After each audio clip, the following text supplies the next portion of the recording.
कैसे हैं आप सभी दोस्तों। मैं अमित शर्मा। एक बहुत ही बड़ी कंट्रोवर्सी है जो कि सोशल मीडिया पे बहुत ज़्यादा ट्रेंड कर रही है, वो है विवेक बिंद्रा जी एंड संदीप माहेश्वरी। क्या विवेक बिंद्रा जी का जो ये आईबीसी मॉडल है ये स्कैम है? इसके ऊपर थोड़ा सा चर्चा करते हैं। माय डियर फ्रेंड्स, ये जो प्रोडक्ट है ये किन लोगों के लिए बनाया गया था ये समझना जरूरी है, और ये किन लोगों को बेचा गया ये जानना जरूरी है। जो आईबीसी मॉडल है, जहां तक हम लोगों ने स्टडी किया, जो ये आईबीसी मॉडल है ये बनाया गया था जो लोग बिजनेस कर रहे थे वो अपने बिजनेस को कैसे बड़े लेवल पे लेके जा सकते हैं, और दूसरा जो लोग स्टार्टअप करना चाहते हैं, बिजनेस को शुरू करना चाहते हैं, उन लोगों के लिए था कि आप अपने बिजनेस को और कैसे बढ़ा सकते हैं।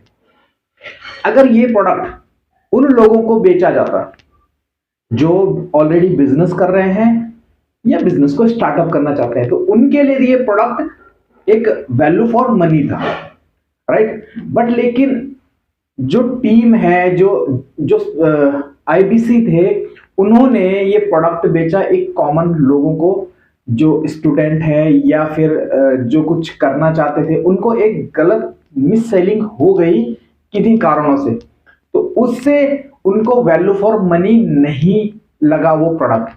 यानी उस प्रोडक्ट की जो कीमत थी उनका वैल्यू नहीं लगा, क्योंकि उनकी मतलब का वो प्रोडक्ट था ही नहीं, राइट। तो उनको फिर ये लगा। तो यहाँ पे विवेक बिंद्रा जी का जो टीम का जो आईबीसी थे, उन्होंने कुछ आईबीसी ने, जैसे उन्होंने एक इंटरव्यू में भी कहा कि हमारे कुछ आईबीसी थे जिन्होंने ये प्रोडक्ट का मिस सेलिंग कर दिया, राइट। अगर ये मिस सेलिंग है, तो अगर गलत लोगों को बेचा गया तो उनको डेफिनेटली ये स्कैम लगेगा, और डेफिनेटली उन लोगों के लिए प्रोडक्ट नहीं होना चाहिए, राइट। क्योंकि जो प्रोडक्ट आप बेच रहे हैं, क्या मार्केट में उसकी कीमत उतनी है? अगर उतनी नहीं है तो वो स्कैम ही माना जाता है। बट लेकिन जैसे कि विवेक बिंद्रा जी ने अपने इंटरव्यू में कहा कि वो प्रोडक्ट केवल उन लोगों के लिए बनाया गया था जो बिजनेस कर रहे हैं, जिनके लिए वो वैल्यू फॉर मनी था, राइट। उनके लिए तो प्रोडक्ट उन्हीं के लिए बनाया गया था। बट लेकिन वो गलत जगह बेचा गया, गलत लोगों को बेचा गया, तो उसके कारण वो स्कैम ही माना जाएगा। उन लोगों के लिए तो वो स्कैम ही है, क्योंकि उनको उस प्रोडक्ट की ना उनको जरूरत थी, उनको जबरदस्ती अपने इंसेंटिव के लिए, उस आईबीसी ने अपने इंसेंटिव के लिए वो बनाया है। बट लेकिन एक इंटरव्यू में विवेक बिंद्रा जी ने जैसे कहा कि हमने वो क्लोज कर चुके हैं, हम उसको बंद कर चुके हैं, और हम मनी बैक गारंटी भी देते हैं। पर लेकिन बहुत सारे लोग ये भी कह रहे हैं जिन्होंने प्रोडक्ट लिया कि हमें कोई भी मनी बैक गारंटी नहीं मिला था, ना हमारा प्रोडक्ट रिफंड हुआ।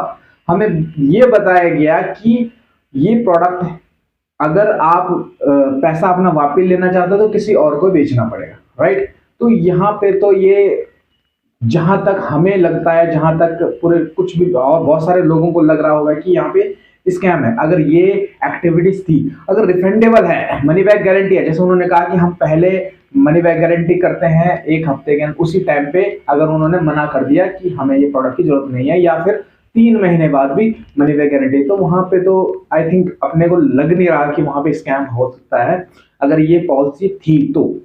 अगर नहीं थी तो यहाँ पे स्कैम हो सकता उन लोगों के लिए, राइट। और ये प्रोडक्ट जो बनाया गया था, ये प्रोडक्ट किन लोगों के लिए बनाया गया था? ओनली बिजनेस जो कर रहे हैं, उनकी बिजनेस को ग्रोथ करने के लिए, राइट। तो आई थिंक आईबीसी मॉडल क्या है वो आप डिसाइड कर सकते हैं, कमेंट में लिख सकते हैं कि आईबीसी मॉडल क्या स्कैम था या नहीं था। बट लेकिन जो चीजें हम लोगों को पता चली कि ये जो आईबीसी मॉडल जो एक कोर्स बनाया गया था 50,000 का, 35 का, वो उन लोगों के लिए था जो बिजनेस को ऑलरेडी कर रहे हैं। अगर उन्हीं को बेचा जाता तो उनको फर्क भी नहीं पड़ता, राइट। उन्हीं को बेचा जाता, बट लेकिन ये बेचा गया किनको? और लोगों को। तो वो एक ऊपर से ही ये चीजें बताई गई थी कि सभी को बेचना है, या ऊपर से ही उनको बताया गया था कि केवल उन्हीं को बेचना है? तो आप कमेंट में लिख सकते हैं। थैंक यू सो मच, मिलते हैं नेक्स्ट वीडियो के अंदर।